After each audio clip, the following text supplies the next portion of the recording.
That was me. I was not that girl, but I had something. I believed in myself, and that's what you have. You have something that everybody wants to watch you. They love you. That's a talent too. They cannot take that away from you. And that's what you always have to hold on to.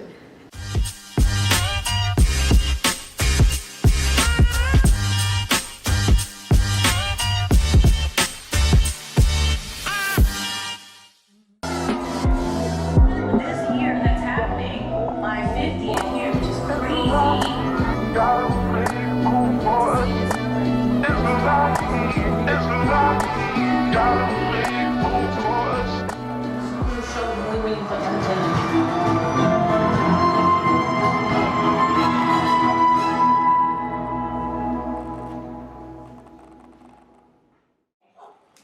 It's a different J-Lo. That's amazing. I know. I mean, it's empowering, it's exciting, it's hard to watch for me because of I know. all of my movies, and I know. it's hard. What did you The guys think? fight continues.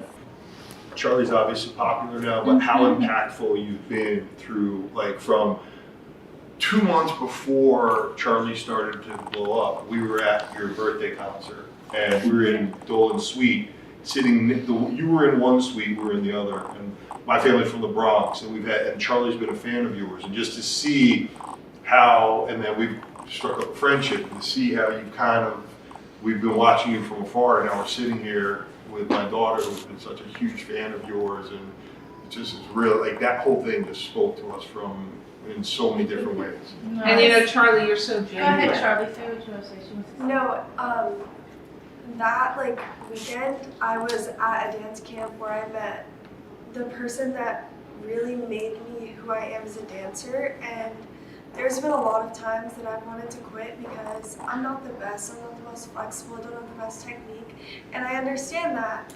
And then after seeing you on stage and you perform and seeing you on stage with dancers that I've watched my entire life is it just makes me want to move forward, and especially seeing all of this happen, the behind the scenes stuff is wow, even though they might be on different scales, my letdowns might be a lot different than yours, they hurt, and that's just really crazy, because it was that was the weekend that all of this happened, and the fact that you were a part of that just means the world. And, it's awesome. But that's just the thing, right?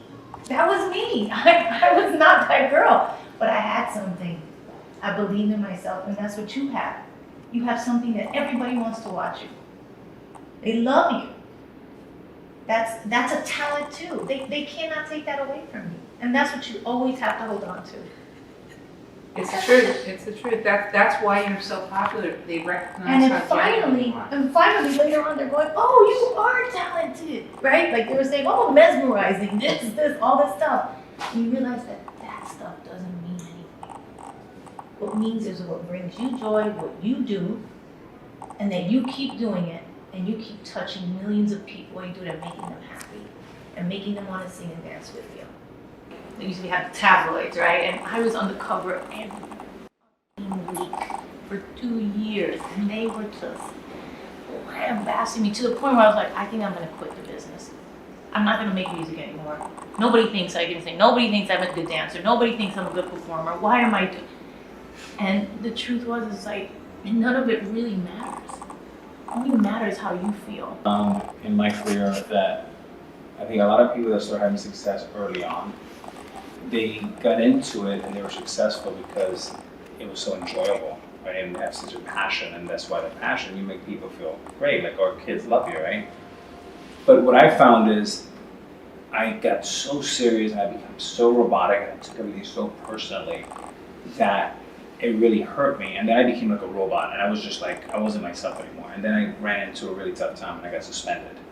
And then that time I kind of went through therapy and I went through all my stuff, and I had to kind of break the whole house down and bring it back up one step at a time. And in short, what I learned is that I needed to bring levity into my life. And I just started being self-deprecating. I started just having more fun and laughing at myself.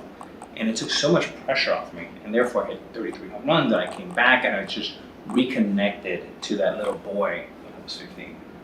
So the only lesson I have, and this is way over my pay grade, what you guys do, but it's just don't take it so seriously and just have fun and enjoy it. Introduce comedy as much as you can. So I go, it's me and my friend. Me, Yeah. And then it goes, walk in, walk in, walk out. walk out. Yeah. Okay. So, It's me and my you, walk in, walk out, let's go. and then you Oh, do 2 slow ones. and 2 slow ones. Yeah. And then you're gonna hit the low, Roll, and then throw. and then throw. Yeah. Alright, I love it. Won't throw, bro. Simple, won't throw. Nick, please, I'm an expert to answer. It's me and my You, walk in, walk out, let's go. walk out. Am I on screen on that one? Yeah, so you do 2 slow walks. So when you say walk out, when do I come back in? Walk in, walk out. Fishing pole, grill it in. Word, hold on. It's me and my friends. Word, you know what I'm saying? Walk in, walk out, let's go. Word. Hey, walk it out, walk it out. Word.